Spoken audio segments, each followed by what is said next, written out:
አሰላሙ አለይኩም ወራህመቱላሂ ወበረካቱ ድና የተከበራችሁ የቻናሌ ተከታታዮች እንዴት ናችሁ? ከኔ ጋር አልሐምዱሊላህ ረቢል ዓለሚን። ዛሬ እንግዲህ አንዳንድ ጥያቄዎችን የጠየቃችሁኝን ለመመለስ ነው የመጣሁት። ቤቴ እንግዲህ የሰራሁት ቤት ነበረኝ ከትዳር በፊት ነገር ግን አላስመዘገብኩም። ውል አልፈጸምንም የምትሉ ልጆች አላችሁ።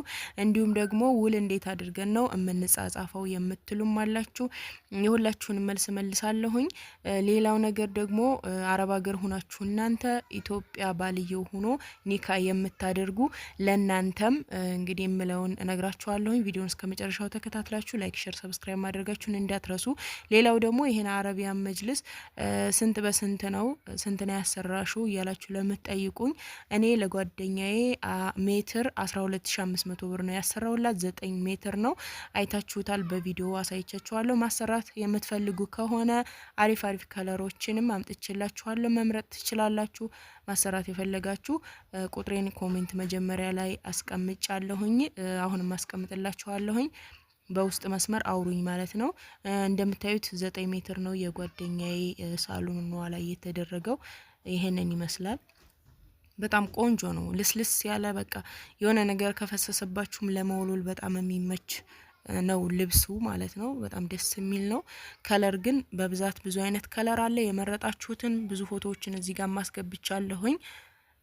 የወደዳችሁት ካለ በውስጥ መስመር አውሩኝ። ሌላው ነገር ደግሞ ውል እንዴት አድርገን ነው ውል የምንፈጽመው ስናገባ ንብረት ካለን ካላችሁ ሽማግሌ የሱን ቤተሰቦች የእናንተን ቤተሰቦች ይቀርቡና ሽማግሌ ላይ ያንን ውል ትፈጽማላችሁ። ውሉ ወረቀት በኮምፒውተር የተጻፈ ወረቀት ይመጣል። ያን ሁነኛ ሰው የምትሉት የእናንተ ሰው ከባል ቤተሰብም ከሚስት ቤተሰብም አንድ ላይ ይሆኑና ሄደው ያጽፋሉ ማለት ነው። ያንን ያጻፉበትን ክፍት ቦታ ሆኖ ይመጣል። እዛ ቦታ ላይ የሱ ንብረት ከትዳር በፊት ያፈራው ንብረት ተብሎ የሚጻፍበት ቦታ አለ። እሱ ያፈራው ንብረት ይጻፋል። እሷ ላይ ደግሞ እሷ ከትዳር በፊት ያፈራችው ንብረት ተብሎ ቦታ አለ። እዛ ላይ ደግሞ ያላትን ንብረት በሙሉ ብትለያይም የማታካፍለውን ንብረት ከትዳር በፊት የሆነውን በዝርዝር ትሞላለች። ከዛ ከሞላች በኋላ ያሉት ሽማግሌ ኒካውን የሚያስሩት እነሱ ተቆጥረው ፊርማ ይፈርማሉ።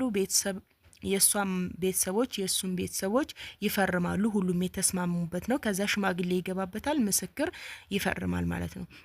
ያ ወረቀት 2 ወረቀት ነው የሚሆነው፣ በ2 የተጻፈ ማለት ነው። ልክ በካርቦን ከስራ አድርጋችሁ ከዛ ላይ 2 ወረቀት ይጻፋል። አንደኛውን ባል ይወስዳል፣ አንደኛውን ደግሞ ሚስት ትወስዳለች ማለት ነው። ወረቀቱ ከሁለቱም ጋር ነው የሚቀመጠው። ከዛ መጨረሻ ላይ ተጣልታችሁ ልትለያዩ ብትሉ እንኳን ፍርድ ቤትም ሆነ የትም ፍርድ ቤት ሸሪዓ ፍርድ ቤትም ቢሆን ይውላለን ብላችሁ ያንን ወረቀት የሽማግሌ ፊርማ ያለበትን የስምምነት ወረቀት ወስዳችሁ በዛ መሰረት ፍርዱ ይፈረድላችኋል ማለት ነው። ይሄ አስፈላጊ ወረቀት ነው፣ በተለይ አሁን ሰዓት ላይ ሁሉም እየተከዳደ ያለበት ሰዓት ስለሆነ እና ይሄንን ፈጽማችሁ ቤቴ ሊወሰድ ነው ብላችሁ ያሰባችሁ ልጆች አላችሁ።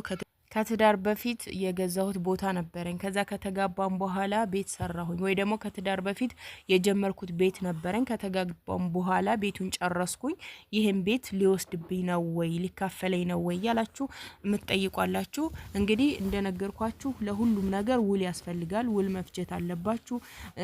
ዝም ብላችሁ አላችሁ። አንዳንዶች እህቶች ደግሞ እሱ ሌላ ሀገር ይሆንና ቤተሰቦቹ ሳይመጡ ሳትገናኙ ሩቅ ለሩቅ ሆናችሁ የምትጋቡ ልጆችም አላችሁ። ዝም ብላችሁ ባላችሁበት ሀገር ቤተሰብና ቤተሰብ ሂደው ሳይጠያየቁ ተዋደር ብላችሁ ኒካ የምትተሳሰሩ አላችሁ። እና እንደዚህ አይነት ነገር የቤተሰቦቹ አስሌት ናቸው እንዴት ናቸው የሚለውን ደግሞ መታወቅ አለበት። ቤተሰቦቻችሁ ሂደው የተዋወቋቸው ሰዎች መሆን አለባቸው። ቢያንስ ሴቶች በተለይ ባላችሁበት አካባቢ ያሉ ወንዶችን ብታገቡ አሪፍ ነው። ሌላው ነገር ደግሞ እናንተ አረብ ሀገር ሆናችሁ ወንዶቹ ኢትዮጵያ ሆነው የምትጋቡ ሴቶች ተጋብታችሁ ደግሞ ብር እየላካችሁ ቤት ስራ የምትሉ እኔ በጣም ነው የሚያሳዝነኝ። በጣም እንዴት እንደዚህ ይሆናል? አንድ ቀን አብራችሁ ውላችሁ የማታውቁትን ሰው በቃ ባህሪውን ምኑን ምንም ማታውቁት ሰው ስራ እንዴት ነው ይሰራል ወይ ሱስ አለበት ወይ የሚለው ነገር ሳታውቁ ዝም ብላችሁ በሩቅ ኒካ ታስራላችሁ። ከዛ ስራ እያላችሁ ብር ትልካላችሁ። ምናችሁ እንደሚያማችሁ አላቅም። እኔ በቅርብ ብዙ ማቃቸዋለሁ ከወንዶቹ ማለት ነው፣ ሴት እንደዛ ያገቡ ማለት ነው። እና ወንዶቹ ብዙ ነገር ሲሉ እኔ በጣም ግራ ይገባ፣ በጣም እናድዳለሁ። አላቃቸውም ሴቶቹን፣ እንግዲህ ማቃቸው ወንዶቹን ነው።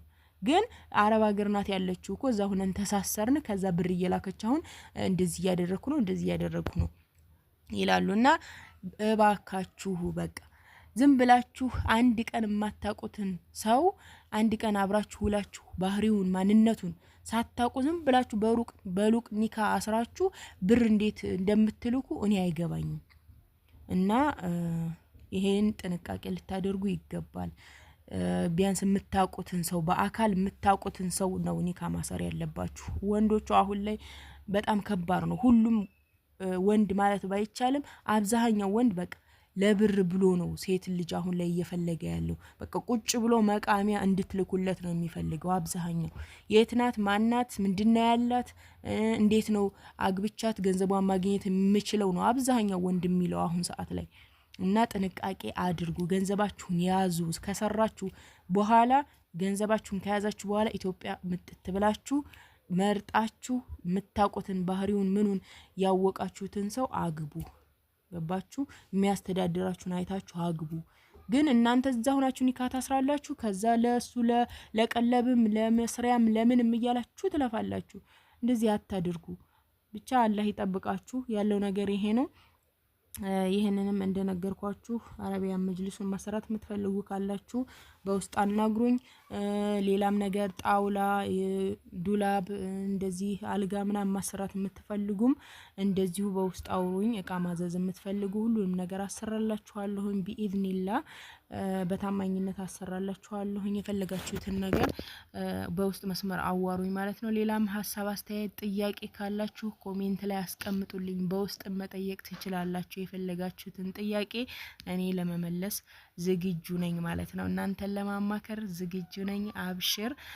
ያው ሸራ አድርጉልኝ። ኢንሻአላህ በቀጣይ ቪዲዮ ተመልሼ እመጣለሁኝ። አላህ ሰላማችሁን ብዝት ያድርገው፣ ሀገራችንን ሰላም ያድርግልን።